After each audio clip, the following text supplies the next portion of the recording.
to do this, isn't it? Yes, sir. But we really appreciate you coming and sharing. Thank you. Thank you, sir.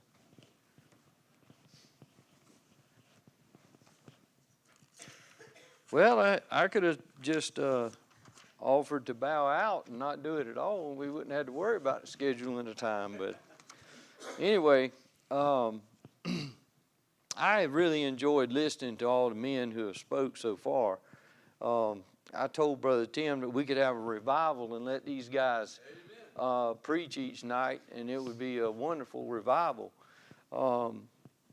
It's kind of hard when you get up here and you have to tell things about yourself that you don't really like to talk about, things that you've done in the past and so forth. But I am humble and somewhat anxious at being asked to speak. Talking to a group of men in one setting is pretty easy, but when you stand behind this pulpit, it takes on a whole new different meaning. But she's anchored good, so we all right. I was born on March 31st, 1959. My daddy drank and smoked and did not go to church. My mama would go sometimes. So for the first 5 years of my life, it was a typical 60s family. On December 25th, 1964, my life was turned upside down. That Christmas morning, Daddy drove to Excelsior to see his sister and was coming back to pick up Mom and I to go to our Grandpa Robbins' house, and we was going to have our Christmas family dinner, lunch for those of you that from the north. When he came through Adabel, he ran off the road and hit a culvert pipe, spun around, and centered a large pine tree. He was thrown out of the vehicle and was dead on the scene at 28 years old, leaving a 25-year-old wife and a 5-year-old son.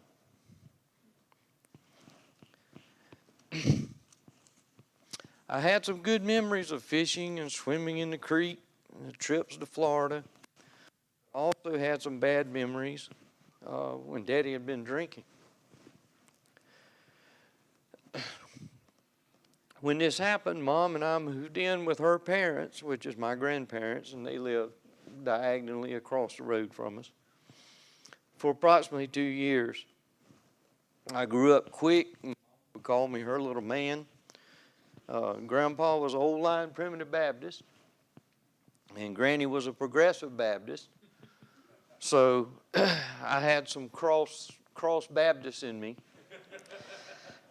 But they both loved Southern Gospel Quartet singing. And we would go to every concert around and annually go to the all-night sing in Waycross that they used to have.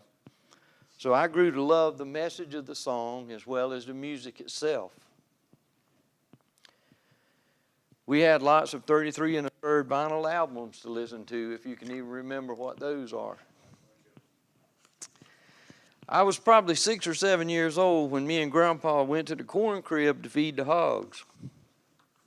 Grandpa reached in the corner and took out a bottle of wine. Guess you'd say this was my first introduction to alcohol. After having a little too much, he began passing the bottle to me, and at 6 years old, it didn't take long before I was getting dizzy myself. It also didn't take long before Mom and Granny figured out why I was dizzy and promptly put me to bed. Not long after this episode, Grandpa changed his life and became a deacon. I figure between God and Granny, he had a life-changing experience. My grandpa was then my father figure, and his pastor that he had invested a lot of time in me and was probably the second man of influence in my life after my grandfather.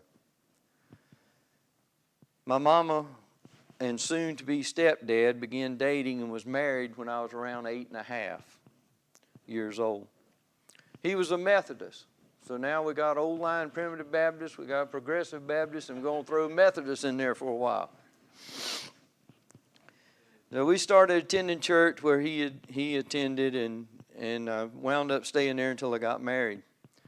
Life started off okay, but by age 10, we were having some serious disagreements with it being a stepfather situation. And those of you that's been in that know exactly what I'm talking about. My stepbrother was born 5 months after I turned 11 years old, so there's 11 years difference in me and my brother. I actually was more than a big brother to him growing up. I was more like a father figure to him. Thank God he didn't follow in my footsteps. By the time I was 13, things between me and my stepfather was not good. I started slipping around smoking cigarettes and drinking whatever I could find, whatever I could get my hands on. At age 16, we were at Neville's Methodist Church for a revival. I remember God tugging on my heart when the Tab Smith family sang a song, and I walked the aisle. Being a Methodist, I was sprinkled on May the 18th, 1975. And that preacher that sprinkled me was the third man of influence in my life.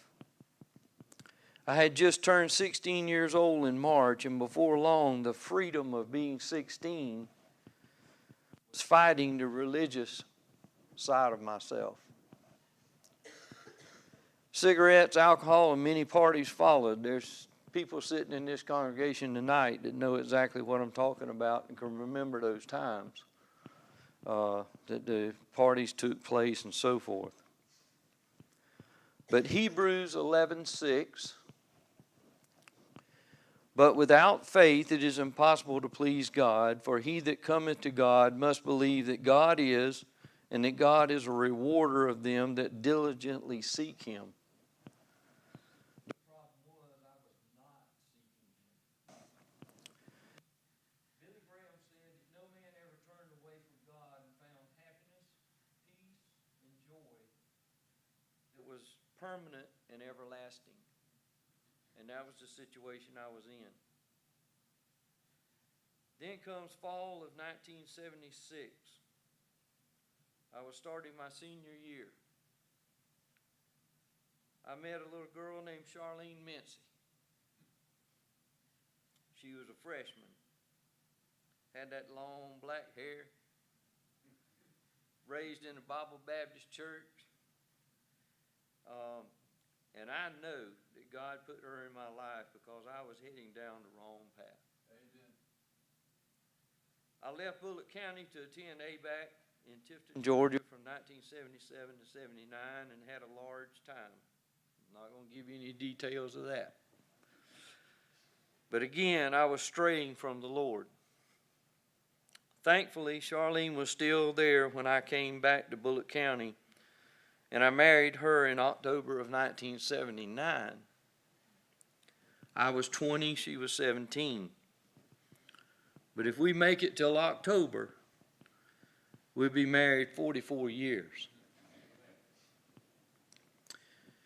We were very active in the Bullock County Young Farmers Organization, and of course that has dissolved and kind of went into the Farm Bureau, Young Farmers and stuff now, but they always had dances and such going on and conventions and things like that. And in 1983, Charlene was expecting our first child. We were at one of these dances, and I'd had too much to drink and danced inappropriately with someone else's wife. The next day, I quickly realized how close I came to losing my wife and unborn baby with my behavior.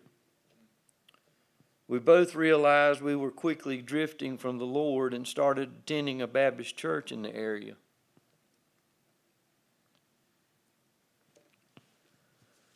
We were blessed with our first daughter in December of 1983.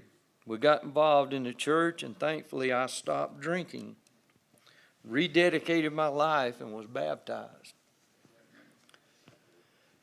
In January of 1987, God blessed us with our second daughter. At age 28, I was ordained as a deacon. I was presented a Bible with this written inside the cover. It is a big man who stoops to serve that deserves to stand and lead. That will make you stop and think. I'll repeat that. It is a big man who stoops to serve that deserves to stand and lead. Romans 5:8, and I didn't give this to you, Adam, but Romans 5:8 said, "But God commended his love toward us, in that while we were yet sinners, Christ died for us." So I had played religion for 12 years, from 1975 to 1988. I struggled giving up the sin of smoking, still holding on to the cigarettes. In December of 1990, we were blessed with a son. Our family seemed complete, and we were serving in our church. I was Sunday school superintendent and serving in leadership roles. And Romans, one of my favorite books of the Bible, has a Romans 8:28 and 29, which quickly became my life verse. Romans 8:28 and 29 says, "And we know that all things work together for good to them that love God, to them who are called according to his purpose. For whom he did foreknow, he also did predestinate to be conformed to the image of his Son, that he might be the firstborn among many brethren." Brother Tim and Brother Andrew have both preached on this same verse.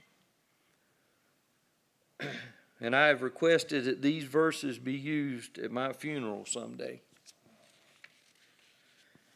In 1995, I lost Granny and Grandpa in the same year. They became very ill, and I lost both of them within 9 days apart. April of 2000, I lost my mama. In July, lost a stepdaddy. And in December the 25th, lost a 16-year-old cousin. In 2002, my girls, who were now in youth group, went to World Changers. They came home excited about serving others and said, "Daddy, you have got to go next year." Amen. So in 2003, my girls and I attended World Changers with the youth group, and I was so blessed, and thus my passion grew with each passing year for World Changers, which is now Mission Serve. I also found out I could go for a week without a cigarette. I began to pray that I could quit forever. I really tried to quit, but it was hard, and I found myself secretly smoking, sneaking around, thinking I was getting away with it. But God knew, and my wife knew, because the kids would tell on me. That was the hardest thing I ever did, but God eventually blessed me again and helped me walk away from that sin of cigarettes. Our family grew up and started marrying off.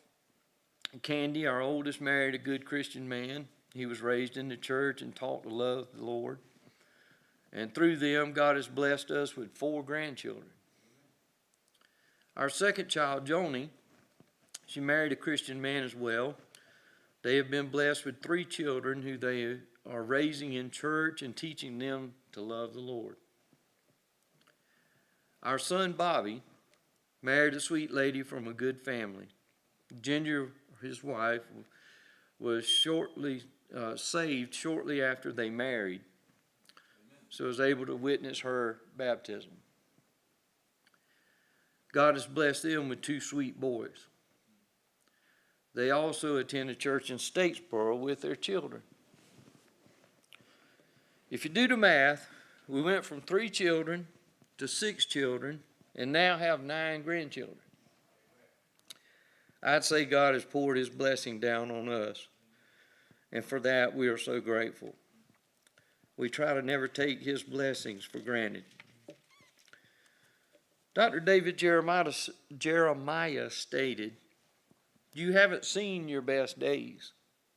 You may not see how it can work out, but God has ways you've never thought of. He's already lined up things in your future that will amaze you. If he told you right now, you couldn't fathom it. We just don't know what God has in store for us. In 2009, God spoke to us again, and we left our home church after 26 years. Not sure where he was leading us, we visited various churches. God brought us to Emmett Grove, and we moved our membership in March of 2009. Orchestrated by God, you have been our family for the past 14 years. And there's no way I can tell you all the blessings that we have received since we've been here. Being a child of God does not start in heaven. It starts by experiencing the Christian life on earth. 2017, I had my first back surgery. In 2017, I was also diagnosed with prostate cancer. 2018, I had my second back surgery. They replaced a L4 with a titanium disc. So, Charlene, if I die, get that thing out there and sell it.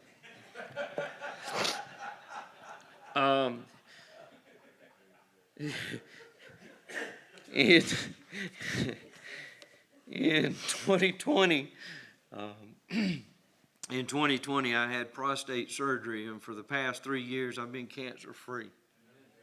Praise God. Joshua 1:9. Joshua 1:9 says, "Have I not commanded thee, be strong and of good courage? Be not afraid, neither be thou dismayed. For the Lord thy God is with thee, whithersoever thou goest."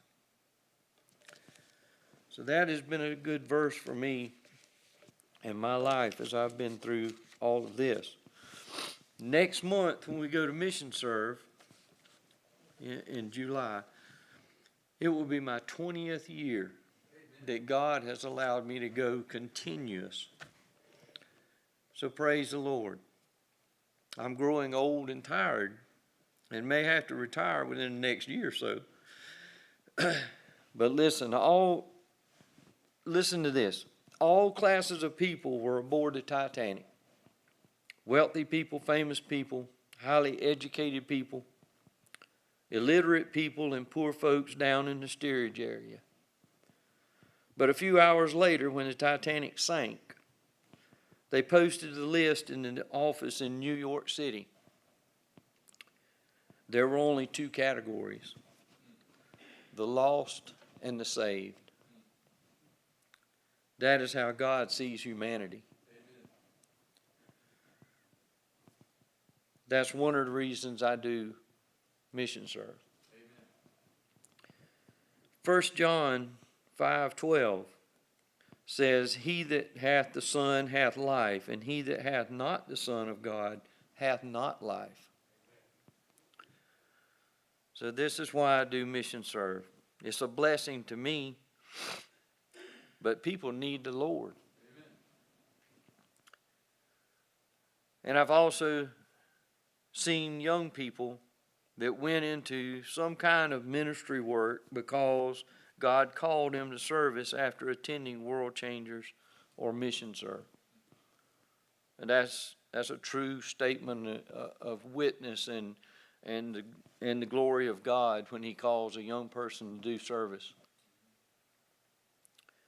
Adrian Rogers says, "Life is too short. Eternity is too long. Souls are too precious. The gospel is too wonderful for us to sleep through it all." So I want to close out with a few statements that really speak to me and hope they make an impact on you as well. I heard them on the radio or read them somewhere. When life gives you more than you can stand, kneel.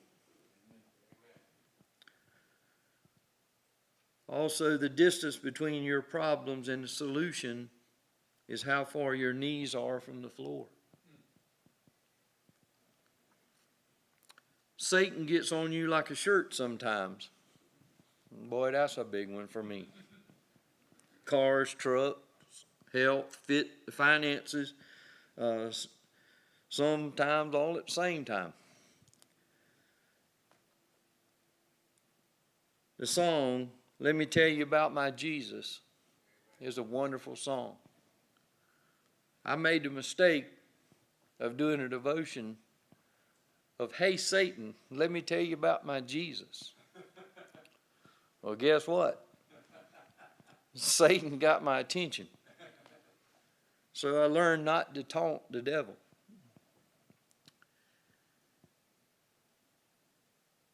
Your life is a reflection of your heart. So pray, read the Word, and attend church. John Piper said, based on Matthew 5:13, and Adam, you don't have this one either. We are the salt of the earth. Salt by itself is not good, but when you add it, it brings out the best. And if you want to mess with people, whistle while you go to work. Whistle all day. Sing aloud, silly stuff. It's contagious. It makes people smile.